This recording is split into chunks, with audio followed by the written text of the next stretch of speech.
England test series ప్రారంభమవ్వడం, BCCI ప్లేయర్ల ఎంపిక చేస్తున్న తరుణంలో రోహిత్ శర్మ, విరాట్ కోహ్లీ వరుసగా టెస్ట్ క్రికెట్ సిరీస్ కు స్వస్తి పలుకుతూ రిటైర్మెంట్ ను ప్రకటించారు. క్రికెట్ అభిమానులకు ఇదొక చేదు నిజం. ఇంత ఫిట్ గా ఉండి అద్భుతంగా ఆటను ప్రదర్శించే విరాట్ కోహ్లీ ఇంత త్వరగా టెస్ట్ సిరీస్ కు దూరం అవ్వడం అనే వార్త అభిమానులకు కంటతడి పెడుతుంది.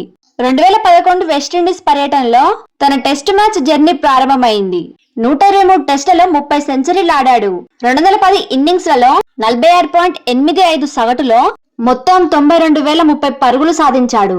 2014 నుండి 22 వరకు టెస్ట్ క్రికెట్ కు నాయకత్వం వహించాడు.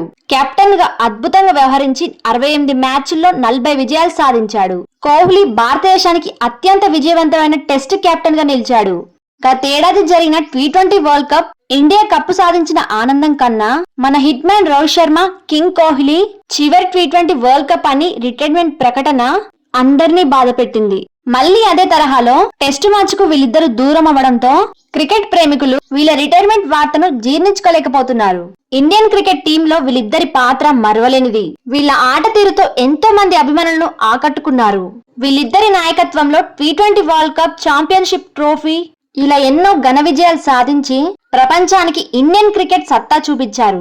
వీళ్ళు ఇండియన్ క్రికెట్ స్థాయిని పెంచారు. ముఖ్యంగా కింగ్ కోహ్లీ, సచిన్ తర్వాత కింగ్ కోహ్లీనే క్రికెట్ గాడ్ అంటున్నాం. ఆట పట్ల శ్రద్ధ, తన యునిక్ స్టైల్ తో ప్రపంచం మొత్తం ఉన్న క్రికెట్ అభిమానుల మనసు దోచుకున్నాడు. ఇలాంటి ఆటగాళ్లు లేని లోటును భర్తీ చేయడం టీమిండియాకు కష్టమే. వీళ్ళ రిటైర్మెంట్ వెనుక చాలా రూమర్స్ వస్తున్నాయి. విరాట్ కోహ్లీ వాటన్నిటిని కొట్టివేస్తూ కొత్త వాళ్ళకి అవకాశం దక్కాలని చెప్పుకొస్తున్నాడు. ప్రస్తుత భారత టెస్ట్ టీం కు కొత్త కెప్టెన్ గా శుభమన్ గిల్ అని బీసీసీఐ ప్రకటించింది. Rohit Sharma, Virat Kohli test cricket retirement గురించి మీరేమనుకుంటున్నారో కామెంట్ చేయండి. వీడియో కనుక నచ్చితే మరిన్ని వీడియోల కోసం please like and subscribe my channel. Thanks for watching.